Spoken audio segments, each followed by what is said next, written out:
Welcome to First Look. It's Friday. Long time no see. Happy to be here. On tonight's broadcast, we're continuing to cover the situation in Myanmar, or formerly known as Burma, with the violence there. And we're doing a piece also on the role of these monks, not only in Myanmar in terms of what they're striving for, but the role of monks in sort of facilitating political change in that entire region throughout history. So that should be interesting and very educational as well. Also coming up on the political front, we're doing a piece tonight about the so-called comeback, possibly, of Senator John McCain. Of course, he was given up for a failed candidate really not that long ago, about a month ago. So Jeff Greenfield is taking a look at that, and he's here. And Jeff, is he really making a comeback? What's going on? Well, if you believe the polling numbers, which I think are always written on sand, he's made some progress in New Hampshire. He's gotten good responses from his recent debate appearances.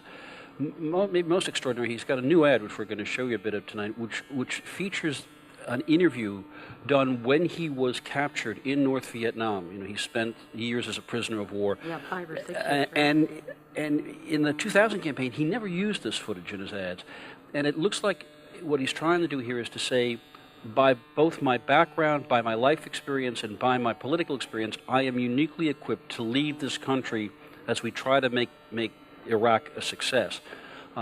He has been probably walking the toughest tightrope of any candidate of either party, telling the Republican Party, we have to win in Iraq, but this war, under our president, was terribly mismanaged for 4 years.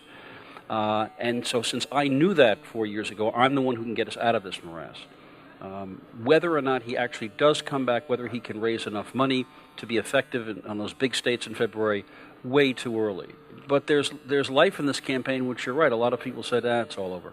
And what about organizationally, Jeff? Because I know that people were leaving left and right, and that seemed to be, wow, this campaign is falling apart. Have they gotten their act together behind the scenes a little more? Well, you can say it's stabilized, but the fact of the matter is, and one of the more intriguing questions is, does he have enough staff on the ground in these key big states even to get on the ballot? You know, you need people carrying petitions for you. You need people organizing, even to get on the ballot in states like Pennsylvania, California. So we're going to find out in the next few weeks whether this staff implosion has been fixed or whether it's serious enough to actually threaten his ability to compete beyond New Hampshire. All right. Well, looking forward to tonight's piece, as always, because I love your work. Thank you, Jeff. Right. You may go now. Thank you, ma'am. I'll finish up with the washing now. Okay.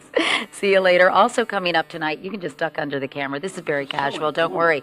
Very informal. Also coming up tonight, I hope you all will watch Assignment America, because Steve Hartman has an extraordinary story about a professor at Carnegie Mellon who also taught at my alma mater, the University of Virginia, who's been diagnosed with pancreatic cancer and has apparently very little time to live, although you never know, and I'm keeping the faith that maybe there will be some miraculous combination of drugs that will in fact stave off his disease. He has given a lecture to his class, really not about dying, but about living. And it's on the internet. It's gotten an incredible amount of attention, and I think it's a very, ironically, life-affirming piece, and I can't wait to see it. And Steve Hartman, I'm sure, will give it his special touch, as he always does.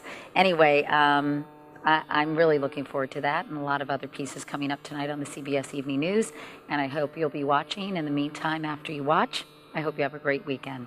Thanks.